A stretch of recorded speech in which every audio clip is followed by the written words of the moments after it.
ورجعت من السفر والغربة غالية نار، راجع بشنطي فضية وهظبط الأسعار، راجع بشنطي فضية وهظبط الأسعار. على فكرة أنا هدي لحضرتك أجمل شنط بأجمل أسعار. حابب تاخد الشنط دي لأي سفر مفيش أي مشكلة، حابب تاخدها لجهاز أي عروسة تشيل المحتويات الخاصة بالعروسة في أي عزال برضو مفيش مشكلة. عندي الشنطة دي أي عيب أو أي مميزات في الشنطة أنا هذكرها. بمعنى عندي الشنطة دي أدي الوش بتاع الشنطة، الشنطة دي بسم الله ما شاء الله، أدي القاعدة بتاعت الشنطة والعجل معاك الأربع عجلات. بقول لك تمام. عندي لو بصيت هنا على الظهر بتاع الشنطة بقول لحضرتك والله تمام. عندي هنا الوش شايف السوست، الشنطة بسم الله ما شاء الله، تفتح معايا تشغل معايا تعمل اللي انت عايزه.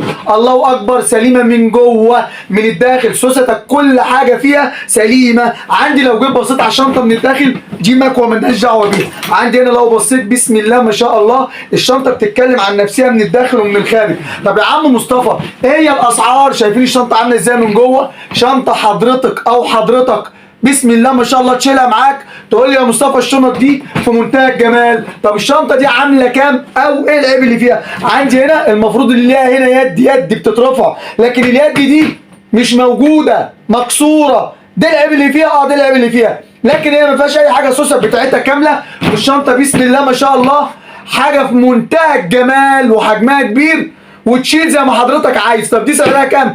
دي اغلى شنطه في الشنط. سعرها كام؟ ابتداء من الحد الاقصى دي 300 جنيه. هجيب لك شنطه زيها بالظبط ولكن تقل في السعر. دي الشنطه الثانيه نفس لون الشنطه الاولى اللي انا عرضتها. فيها يا حاج مصطفى فيها عجله فقط لا غير، دي اللي مش متواجده. فيها حاجه تاني معاك سليمه 10/10 ما فيهاش اي حاجه. هنا حابب تخيطها مفيش مشكله، مش حابب والله ما فيها اي حاجه، والشنطه في منتهى الجمال. طب انا هقول الشنطه دي كام؟ هقول الشنطه دي تقل 100 جنيه يبقى 200 جنيه، مش جايبه شنطه المدرسه. طب بقول لك ايه، تحسب لنا الشنطه دي بكام؟ دي هحسبها لك ب 150 جنيه. فيها ايه؟ شمبر خفيف خارج منها. العجل عامل ايه؟ عجله 2 3 4. العجله هنا في عجله هنا ناقصه والعجله الثانيه ناقصه.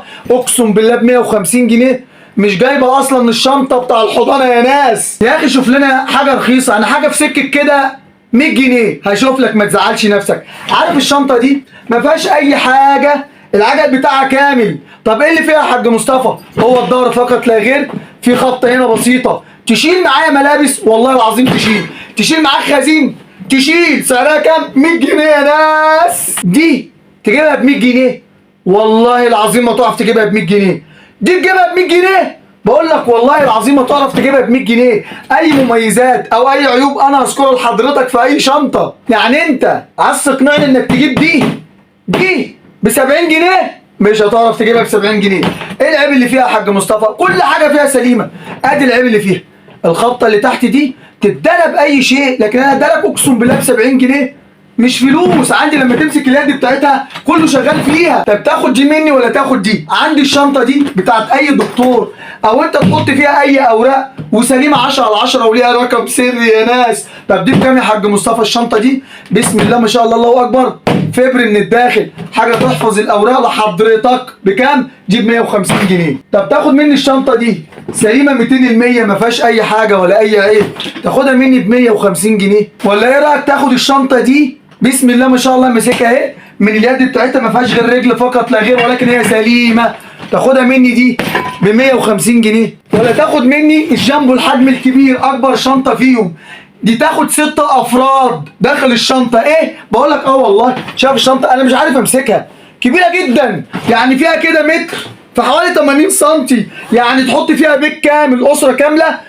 والشنطه دي سليمه ونضيفه عامله 300 جنيه. طب ايه رايك في الشنط الجميله اللذيذه دي؟ عندي الشنط دي بفضل الله دبابه بمعنى الكلمه.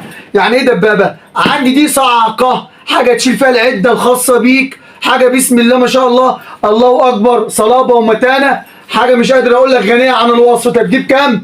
ب 100 جنيه الشنطه. طب تاخد مني الشنطه الجميله دي؟ لا دي مش تبع الشنط، الشنطه دي جت في ايدي غصب عني. دي فيها هيلتي كراون، دي عده كامله هتكلم عليها في فيديو مقبل باذن الله. وضحت وخلصت، والسلام عليكم ورحمه الله وبركاته.